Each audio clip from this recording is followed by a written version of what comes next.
కేంద్రంతో కలిపి అని మోసం చేసే కార్యక్రమం చేస్తున్నారు. మళ్ళీ 10,716 కోట్లు పూర్తిగా ఎగ్గొట్టి లాస్ట్ సంవత్సరం 10,716 కోట్లు ఇవ్వాలి, అది ఎగ్గొట్టేశారు. ఇప్పుడు మళ్ళీ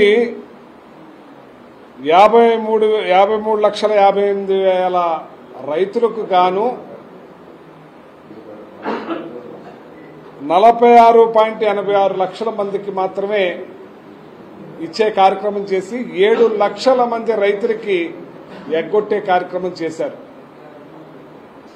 ఇవాళ మళ్ళీ అది కూడా విడతలగా ఈరోజు ఇచ్చేది 5,000. 5,000కి ఇవాళ దరిసిలో ఒక సినిమా సెట్టింగ్ వేసి పచ్చబుద్ధి పోగొట్టుకోకుండా మంచాలకు కూడా పచ్చ రంగేసి ఇవాళ అక్కడ ఆర్భాటం చేసే కార్యక్రమం చేస్తున్నారు. గతంలో చంద్రబాబు నాయుడు అంటారు వీళ్ళని రంగులేసుకుంటున్నారు ఎవరబ్బు సొమ్మాని. మరి చంద్రబాబు నాయుడు గారే ఎవరబ్బు సొమ్మాని మీరు ఎక్కడ చూసినా పచ్చ రంగులు వేసుకుంటున్నారు. మరి 14 నెలల తర్వాత మీరు ఇచ్చే కార్యక్రమం సరైన రైతుకి పంట వేసుకునే టైంలో ఇస్తే అతనికి వేడి నీళ్లకు సన్నీళ్లగా సాయంగా ఉండే కార్యక్రమాన్ని వదిలేసి ఇవాళ ఇచ్చే కార్యక్రమం చేస్తున్నారు. ఇవాళ రైతులందరికీ కూడా అన్యాయం చేస్తున్నారు ప్రతి విషయంలోనూ కూడా. మరో వెన్నుపోటు పొడిశారు. అలాగే ఏదైతే గతంలో జగన్మోహన్ రెడ్డి గారు 13,500 ఇస్తున్నారు, మేము 26,000 ఇస్తామని చెప్పి రైతులకి మాయ మాటలు చెప్పి మసిపూసి మారేడికాయ చేసి ఇవాళ రైతుల్ని నట్టేట ముంచి 26,000 కాదు 20,000 అని చేసే కార్యక్రమం చేస్తున్నారు. అధికారంలోకి వచ్చి మాట మార్చారు. పథకంలో ఏదైతే గతంలో సంవత్సరం ఎగ్గొట్టి ఇవాళ ఇచ్చే కార్యక్రమం చేస్తున్నారు. ఇవాళ జగన్మోహన్ రెడ్డి గారు ఎప్పుడూ కూడా రైతుకి కష్టకాలంలో మనం ఆదుకోవాలి, పంట వేసినప్పుడు వేడి నీళ్ల సన్నీళ్ల సాయంలా అందించాలని చెప్పి ఏదైతే ఆయన అధికారంలో ముందు ఎలక్షన్ ముందు 12,500 4 సంవత్సరాలకి 50,000 ఇస్తానని చెప్పి కానీ ఆయన 13,500 5 సంవత్సరాలకి దగ్గర 67,000 చిల్లర ఇచ్చిన ఘనత జగన్మోహన్ రెడ్డి గారు దక్కుతుందని చెప్పి 67,500 అంటే మాట ఇచ్చిన దానికన్నా చెప్పని కూడా చేసిన ఘనత జగన్మోహన్ రెడ్డి గారు అయితే చెప్పని ఏమీ లేవిని టోటల్గా ఎగనామం పెట్టి ఇవాళ రైతుల్ని పట్టించుకునే పని లేకుండా చేస్తున్నారు. మొన్నటికి మొన్న తల్లికి వందనం అన్నది ఏదైతే మేము చేస్తామని చెప్పి అది కూడా సంవత్సరం తర్వాత 15,000 కోతలు లేకుండా ఇస్తామని చెప్పిన చంద్రబాబు నాయుడు గారు 13,000 చొప్పునే ఇస్తూ అదొక మోసం చేశారు. 13,000 ఖచ్చితంగా ఇచ్చారా అంటే 6,500 7,000 8,000 కొంతమందికి. దాంట్లో 30 లక్షల మందికి ఎగనామం పెట్టిన ఈ చంద్రబాబు నాయుడు గారు చూడండి ఒకసారి ఇవాళ రైతులకి ఏ రకంగా అయితే పంగనామం పెట్టారో పాపం తల్లికి బిడ్డలకు కూడా మరి మోసం చేసిన ఘనత చంద్రబాబు నాయుడు అని చెప్పి ఈ సందర్భంగా తెలియజేస్తున్నాను. మరి ఇవాళ ఏదైతే రైతులకి పెద్దపేటేసి ఆర్బీకేల ద్వారా విత్తు కాడ్నుంచి గింజ అమ్మే వరకు కూడా రైతులకి చేదోడుగా నిలబడి నడిపించిన ప్రభుత్వం వైఎస్ఆర్ ప్రభుత్వం, జగన్ గారి ప్రభుత్వం అని చెప్పి తెలియజేస్తున్నాను. ఇవాళ మీరు ఏం పట్టించుకుంటున్నారని చెప్పి రైతు గురించి ఆలోచిస్తున్నారని అడుగుతున్నాను నేను. ఆయన పంటలు వస్తున్నాయి, ఒక నెల ముందే అగ్రికల్చర్ మినిస్టర్ అందరితోటి మీటింగ్ పెట్టి దాన్ని ఏ రకంగా నడిపించాలి చేయాలనే కార్యక్రమం చేసేవారు. ఇవాళ పూర్తిగా రైతుల్ని గాలి కొదిలేసి ఇవాళ రాష్ట్రం అంతా కూడా అలో లక్ష్మణ అని చెప్పి బాధపడే కార్యక్రమం చేస్తున్నారు. ఇవాళ మిమ్మల్ని అడుగుతున్నాను నేను, ఇవాళ మీరు కోకో రైతులకి ఏం చెప్పారు? మీరు సాక్షాత్ అచ్చెన్నాయుడు మంత్రి గారు వచ్చి 5,500 రూపాయలకి మేము కొనిపిస్తాం. 9,000 చిల్లరుండేది చాలా 300కి 350కి పడిపోతే కనీసం 5,500 కల్పిస్తామని చెప్పి దాని నోటు మాటలుగా మిగిలిపోయినాయి, కానీ శాతల్లో చూపని ఈ ప్రభుత్వం అని చెప్పి సందర్భంగా తెలియజేస్తున్నాను. అన్యాయం చేశారని చెప్పి తెలియజేస్తున్నాను. అలాగే ఏదైతే మామిడికాయ 18 రూపాయలు 19 రూపాయలు అమ్మేది 2 రూపాయలకి మరి కోత కూలీ ట్రాన్స్పోర్ట్ కూడా రాకుండా అయిపోతుంటే ఏ మాత్రం కూడా పట్టించుకోకుండా పక్కా రాష్ట్రమైన కర్ణాటకలో 16 రూపాయలు కొనిపించే కార్యక్రమాన్ని కేంద్రంతో మాట్లాడి చేస్తే మీరు కేంద్రంతో కలిసి కూటమిగా ఉన్నవారు మీరు మామిడికాయకి ఏ ధర కల్పించారని చెప్పి నేను అడుగుతున్నాను. ఇవాళ అన్యాయం అయిపోయారు. మామిడి చెట్లు కొట్టుకునే పరిస్థితికి ఈ రాష్ట్ర రైతాంగం వచ్చిందని చెప్పి సందర్భంగా తెలియజేస్తున్నాను. మిర్చి రైతుల్లో కన్నీరు కారుతా ఉంది. మిర్చికి మీరు ఏ మాత్రం కూడా పట్టించుకోకుండా కేంద్రంతో లెటర్లు రాసి మీరు మామా అనిపించే కార్యక్రమం చేశారు. మీరు పట్టించుకున్నారా అని అడుగుతున్నాను నేను. మిర్చి రైతులందరూ కూడా అన్యాయం అయిపోయారు.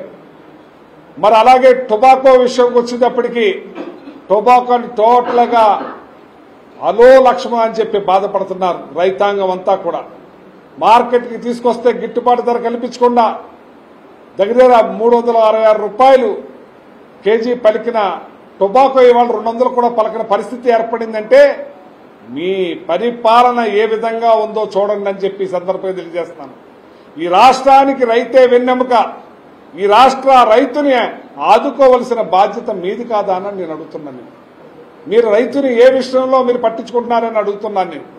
ఇవాళ టొబాకో అలాగైపోయింది. ఇవాళ అపరాలు ఉన్నాయి. మరి అన్నిటికీ కూడా గిట్టుబాటు ధర లేకుండా చేస్తున్నారు. గతంలో జగన్మోహన్ రెడ్డి గారు ఉచిత ఇన్సూరెన్స్ చేసి ఈ క్రాప్ చేసి ప్రతి ఒక్క రైతుకి కూడా ఆదుకుంటే పల్నాడు జిల్లా అప్పలాండ్లంతా కూడా ఒక్కొక్కరికి మరి లక్షల్లో కూడా మరి ఇన్సూరెన్స్ వచ్చి కవర్ అయిన పరిస్థితి ఉంది. ఇవాళ ఆ పరిస్థితికి మొత్తం మంగళం పాడారు మీరు. ఇవాళ రైతు విషయంలో పెద్ద ఎత్తున మొత్తం నిలిచి ఈ రాష్ట్ర ప్రభుత్వం రైతులు వెన్నెముక కాబట్టి వాళ్ళకి అండగా నిలబడాలి. రైతు బాగున్నప్పుడే రాష్ట్రం బాగుంటుందని చెప్పి అన్ని విధాలా సహకరించాం. ఇవాళ ఆర్బీకేల్ని నిర్వీర్యం చేశారు.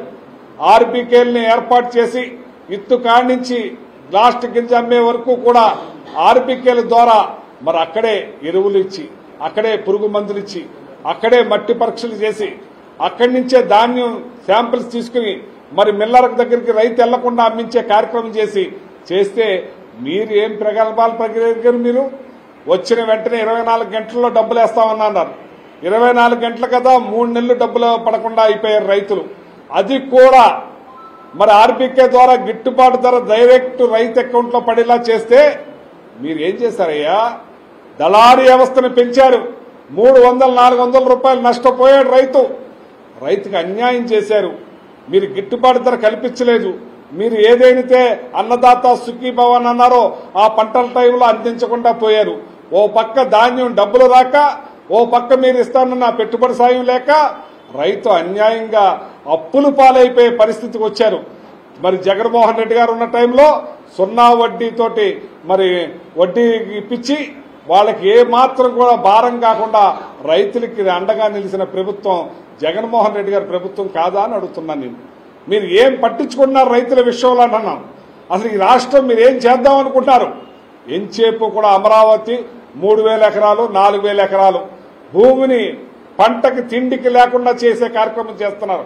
ఈ రాష్ట్రానికి రైతు పండించకపోతే మీరైనా మేమైనా ముఖ్యమంత్రి అయినా ప్రధానమంత్రులైనా తిన్న తర్వాతే మనం పనికొస్తా ఉంటాం.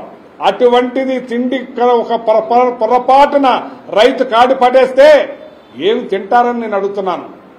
చంద్రబాబు నాయుడు వ్యవసాయం దండగా అంటారు. ఇప్పుడు జగన్మోహన్ రెడ్డి గారు రాజశేఖర రెడ్డి గారు పండగ అనేవారు. మీరు ఒక పని చేయండి, వ్యవసాయం దండగా అంటే ఒక ట్యాబ్లెట్ కనిపెట్టండి. బ్రేక్ఫాస్ట్కి ఒక ట్యాబ్లెట్, లంచ్కి ఒక ట్యాబ్లెట్, డిన్నర్కి ఒక ట్యాబ్లెట్, అది వేసుకుంటే భోంచేసినట్టు అయిపోయేలాగా. అలాగే ఉంది మీ వ్యవస్థ. ఇండస్ట్రీస్ బెస్ట్ అన్నారు ఒకసారి కైకలూరు వచ్చి, లాస్ట్ టైం 2014లో మీరు ముఖ్యమంత్రిగా ఉన్నప్పుడు. వ్యవసాయం మీద ఎందుకు మీరు అంత చిన్న చూపు చూస్తున్నారని చెప్పి నేను అడుగుతున్నాను. నేను ఇవాళ రైతాంగం ఈ దేశానికైనా రాష్ట్రానికైనా రైతే వెన్నెముక.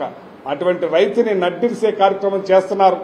ఇవాళ మీరు అన్నదాత సుఖీభవ అన్న దాన్ని మరి నయవంచన చేసి వాళ్ళకి ఏమాత్రం కూడా చేయకుండా 5,000 రూపాయల మీరు ఇవ్వాల్సింది లాస్ట్ టైం 20,000, ఇప్పుడు ఇవ్వాల్సింది 20,000 కలిపి 40,000 మీరు వడ్డీతో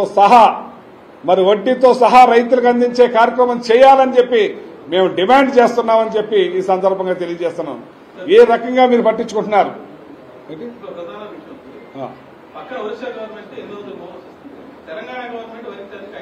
500 ఇస్తుంది.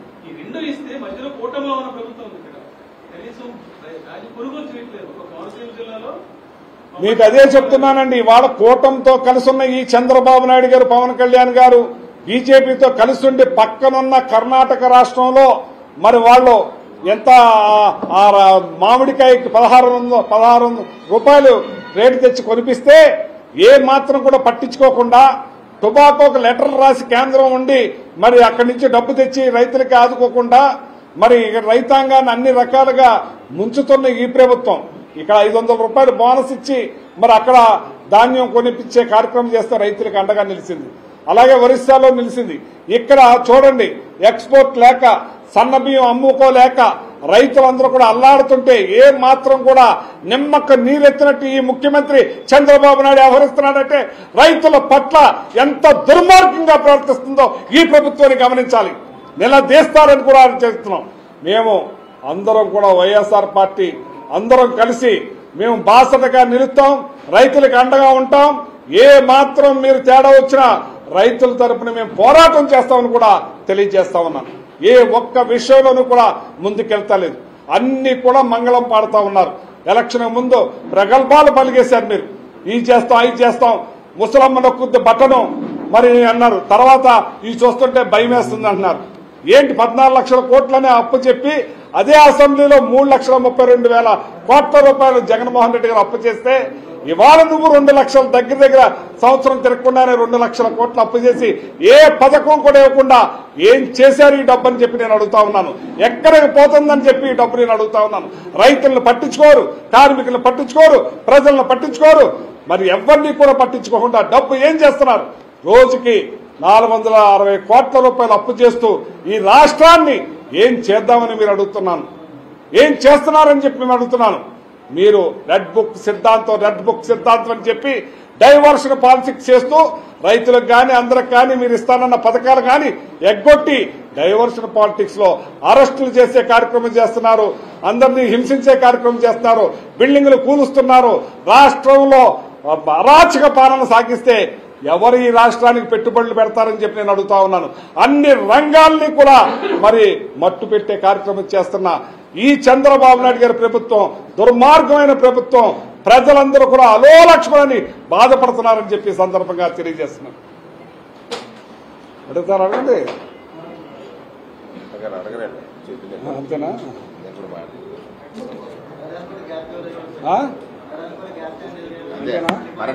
2 నిమిషాలు. నాగేశ్వరరావు గారి కొనసాగింపుగా జాయింట్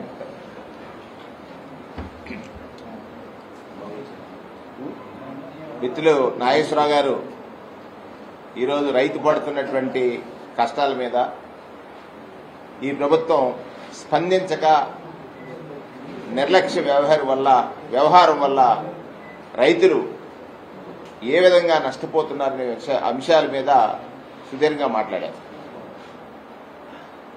ఈ రాష్ట్రంలో ఉన్నటువంటి రైతులను కానీ ప్రజలను కానీ రైతును ప్రేమించేటువంటి సమాజాన్ని కానీ సూటిగా అడిగేది, రాష్ట్రంలో రైతే రాజుగా ఉండాలని, వ్యవసాయం దండగ కాదు పండగని, చదువుకున్న యువత కూడా వ్యవసాయం పట్ల ఆకర్షితులు కావాలని, పండించే పంటకి ప్రోత్సాహం ఇచ్చి, అంటే పెట్టుబడి సాయం, అంటే అప్పులు ఎప్పుడు చేస్తున్నాడు పెట్టుబడి కోసం, ఆ సమయంలో సహాయం అందించాల్సింది ప్రభుత్వ బాధ్యతని దేశానికి మొట్టమొదటిగా చూపించినటువంటి నాయకుడు జగన్మోహన్ రెడ్డి గారు అయితే,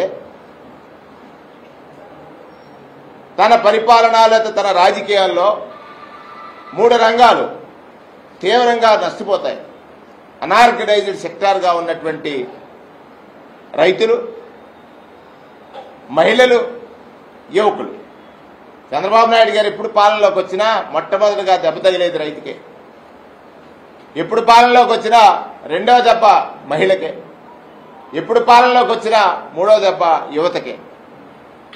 ఇవాళ రైతు గురించి మాట్లాడదాం. అన్నదాత సుఖీభవ ఆర్భాటానికి వారు ఒక తెరలేపారు. ఆయన ఏం చెప్పారు?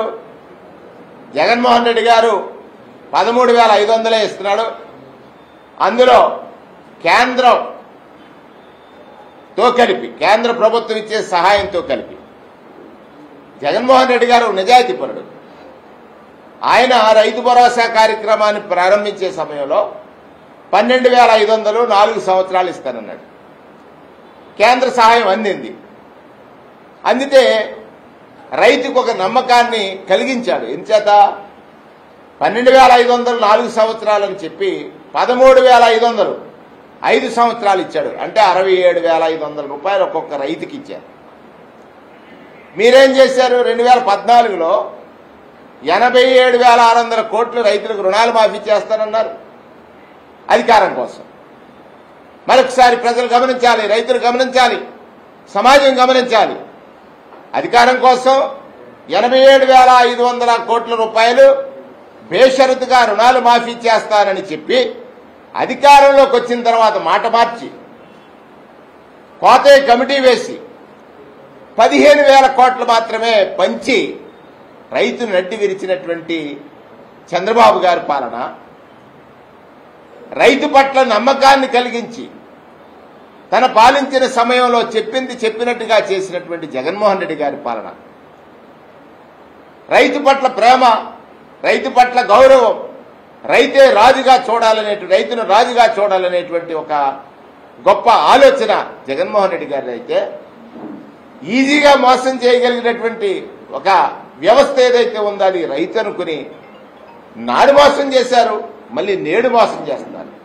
ఇప్పుడే మిత్రుడు నాగేశ్వరరావు చెప్పారు, 6,000 రూపాయలు ఏదైతే కేంద్ర సహాయం అందుతుందో అది కాక 20,000 రూపాయలు అన్నదాత సుఖీభవకి ఇస్తారన్నారు. ఇది ఆన్గోయింగ్ ప్రోగ్రాం కదా. మీరు ఆలోచించండి, పెన్షన్లు ఏ విధంగా ప్రజలకు ఇస్తున్నారో అలాగే అమ్మఒడి మీరు పేరు మార్చుకోవటం, అమ్మఒడికి పేరు మార్చారు, తల్లికి వందనం అన్నారు, ఆన్గోయింగ్ ప్రోగ్రాం మొదటి సంవత్సరం ఎత్తేశారు. ఇవాళ అన్నదాత సుఖీభావ అంటున్నారు, మొదటి సంవత్సరం ఎత్తేశారు. సుమారు 10,000 కోట్ల రూపాయలు, 10,071 కోట్ల రూపాయలు ఎత్తేశారు. ఈ సంవత్సరం బడ్జెట్లో 6,000 కోట్లే పెట్టారు. మరి లెక్కేస్తే గత సంవత్సరం 20,000 ఇవ్వాలి ఈ ప్రభుత్వం, ఈ సంవత్సరం 20,000 ఇవ్వాలి. ఇప్పుడు ఇస్తుంది ఎంత? కేంద్రం ఇచ్చే సహాయంతో పాటు అది కూడా ఆ ప్రభుత్వంలో, జగన్మోహన్ రెడ్డి గారి ప్రభుత్వంలో బేరీజు వేసుకోండి, చర్చ చేయండి. రైతుల కోసం జగన్మోహన్ రెడ్డి గారి ప్రభుత్వం ఏ రకంగా పనిచేసింది, ఈ ప్రభుత్వం ఏ రకంగా పనిచేస్తుంది. ఇక్కడ నాయకత్వం పట్ల నమ్మకం రైతుకి ఎక్కడుంది, రైతును మోసగించే ప్రభుత్వం ఏది అనుకున్నప్పుడు ఇది మోసం కాదా? ఇప్పుడు మీరు ఇవాళ అన్నదాత సుఖీభవ కార్యక్రమంలో 5,000 రూపాయలు వేసి ఏదైతే రైతును మోసగిస్తున్నారో, రైతుని వంచేటటువంటి ప్రభుత్వంగా ఈ ప్రభుత్వాన్ని చెప్పుకోవలసినటువంటి అవసరం ఉంది. మీరు జగన్మోహన్ రెడ్డి గారు బయటకు వస్తే భయం, విధ్వంసం అంటారు, ఇటువంటి వాళ్లతో రాజకీయాలు చేయకూడదంటారు, జగన్మోహన్ రెడ్డి గారు లాంటి వ్యక్తులు రాజకీయాల్లో ఉండకూడదంటారు. నేను అడుగుతున్నాను, జగన్మోహన్ రెడ్డి గారు అడగకుండా తల్లికి వందనం ఇచ్చారా? జగన్మోహన్ రెడ్డి గారు అడగకుండా రైతులకి, ధాన్యం రైతులకి గిట్టుబాటు ధర లేదు, దానికోసం కేంద్రానికి ఉత్తరం రాశారా? జగన్మోహన్ రెడ్డి గారు అడగకుండా 48 గంటల్లో డబ్బులు వేస్తారని చెప్పి 1000 మీకు జగన్మోహన్ రెడ్డి గారు డిమాండ్ చేయకుండా వేశారా? మిర్చి రైతులు 20 నుంచి 29 వేల రూపాయలకి క్వింటాల్ అమ్మినటువంటి మిర్చి రైతులు 7-8 వేలకు అమ్ముకుంటుంటే జగన్మోహన్ రెడ్డి గారు పరామర్శకు వెళ్లకుండా కేంద్రానికి ఉత్తరం రాశారా? పొగాకు రైతులు సోదరుడు చెప్పాడు 360 400 రూపాయలు ఉన్నటువంటి బ్యారెల్ పొగాకు ధరని 180 170కి అమ్మేస్తుంటే కేంద్రానికి ఉత్తరం రాశారా? మామిడి రైతులు 20 రూపాయలు కేజీ అమ్మేటువంటి మామిడి ఇవాళ 2 రూపాయలకి పడిపోతే కనీసం పట్టించుకున్నారా? మరి అక్కడికి వెళితే ఎవరైతే ప్రజలు ప్రజాస్వామ్యంలో ప్రభుత్వం బాధ్యతాయుతంగా పనిచేయనప్పుడు ప్రశ్నించేది ప్రతిపక్షం అయితే ప్రజాపక్షాన ఆ ప్రజలు ఎక్కడికి వెళ్తారు? ప్రతిపక్షం దగ్గరికి వెళ్తారు. ప్రతిపక్షాన్ని చూసి మీరు భయపడుతున్నారంటే ఈ ప్రభుత్వం ఖచ్చితంగా ప్రజల దగ్గర ఫెయిల్ అయిపోయింది. ప్రజాభిప్రాయాన్ని గౌరవించటం లేదు. రైతులు ఇవాళ దయనీయ స్థితిలో ఉన్నారు. ఆ రైతులను ఆదుకోవడానికి ఇన్సూరెన్స్ కట్టినటువంటి దాఖలాలు లేవు. మాట్లాడితే జగన్మోహన్ రెడ్డి గారి వ్యక్తిత్వం మీద లేకపోతే జగన్మోహన్ రెడ్డి గారి క్యారెక్టర్ మీద బురద జల్లటం తప్ప ఈ ప్రభుత్వం చేసేది ఏమీ లేదు. ఎక్కడ చూసినా ఒక అబద్ధాల్ని అసత్యాల్ని మాట్లాడితే మీ ప్రభుత్వ పాలనలో వివేకానంద రెడ్డి గారి హత్య జరిగింది. నిన్న కూడా మీరు అదే మాట్లాడుతున్నారు. మీరే కదా అధికారంలో ఉన్నారు. ఆ రోజు జరిగినటువంటి కార్యాచరణకు మీరే కదా బాధ్యులు. మాట్లాడితే రాజకీయ లబ్ధి తప్ప వాస్తవాలు ప్రజలకు చెప్పరు. ఇవాళ మీరు విదేశాలకు వెళ్లారు. మొన్న దావోస్, నిన్న సింగపూర్ దగ్గరికి వెళ్లారు. మీరు మాట్లాడేది ఏంటి? అక్కడ కూడా జగన్ గారు చెప్పమే. మీరు నిజంగా ప్రజలకు ఇచ్చినటువంటి హామీలను అమలు చేసి నిజంగా మీకు ప్రజలు ఇచ్చినటువంటి మ్యాండేట్ మీద గౌరవం ఉంటే ప్రజల అవసరాలు తీర్చడానికి ప్రతిపక్షానికి పని లేకుండా చేయండి.